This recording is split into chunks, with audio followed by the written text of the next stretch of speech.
ایک ٹھنڈی شام کو جب آسمان پر ستارے چمکنا شروع ہو گئے، ذیشان بیگ پاپا نے اپنے بچوں کو اپنے ارد گرد بٹھا لیا۔ مقدس ذیشان مما باورچی خانے میں ان کا پسندیدہ کھانا تیار کر رہی تھی۔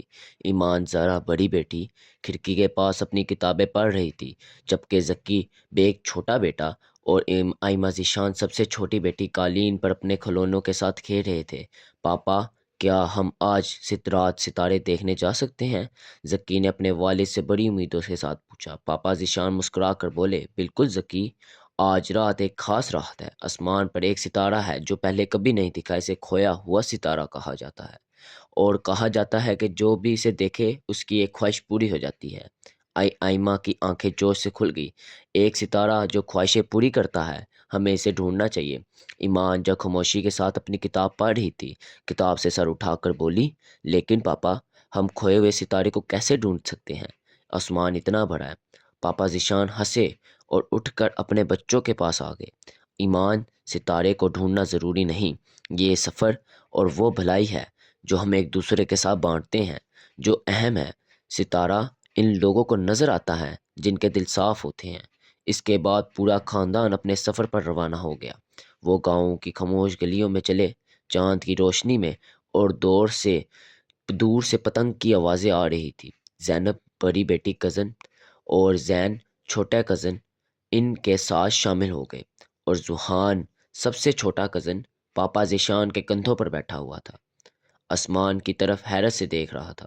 جب وہ گاؤں کے کنارے پہنچے تو انہوں نے آسمان کے منظر کو دل لگا کر دیکھا۔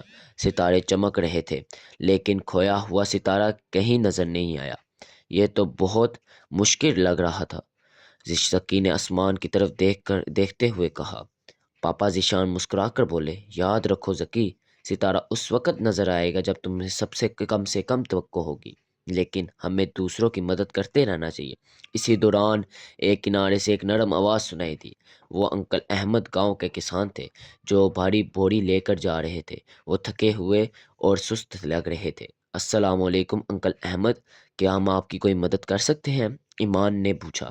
انکل احمد مسکرا کر بولے، شکریہ ایمان، میرے ہاتھ بڑھے ہوئے ہیں، مجھے بوری مارکیٹ تک لے کر جانی ہے، لیکن یہ میرے لیے بہت بھاری ہے۔ بغیر کسی جھجک کے ذکی اور زین دوڑ کر ان کی مدد کرنے پہنچے۔ وہ مل کر بوری اٹھا کر انکل احمد کے ساتھ چلنے لگے۔ وہ گاؤں میں چلتے ہوئے ایک دوسرے سے کہانیاں اور ہنسی مذاق کرتے رہے۔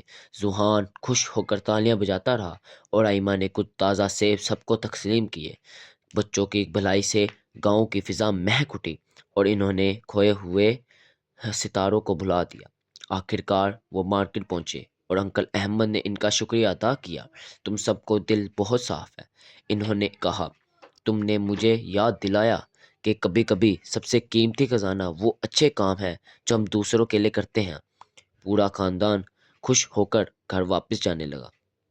جیسے ہی وہ گاؤں کے کنارے پہنچے، سب نے آسمان کی طرف ایک آخری بار نظر دہرائی، اور پھر وہ ہوا۔ کھویا ہوا ستارہ ظاہر ہو گیا جو باقی تمام ستاروں سے زیادہ چمک رہا تھا۔ اس نے آسمان پر ایک خوبصورت روشنی ڈالی۔ پاپا ذیشان مسکرا کر بولے، دیکھا، ستارہ تب آیا جب ہم نے سب کم سے کم توقع کی، اور یہ ہماری بھلائی تھی جس نے اسے چمکا دیا۔ پورا خاندان ایک ساتھ ہی اپنی خواہش کرتا ہے، اور جیسے ہی وہ واپس گھر جانے رہے تھے، انہوں نے یہ پتہ چل گیا کہ سچی دولت وہ نہیں جو آسمان پر چمک رہی تھی، بلکہ وہ محبت اور بھلائی تھی جو انہوں نے ایک دوسرے کے ساتھ بانٹی۔ اس رات کے بعد خاندان نے ہمیشہ دوسروں کی مدد کرنے لگے۔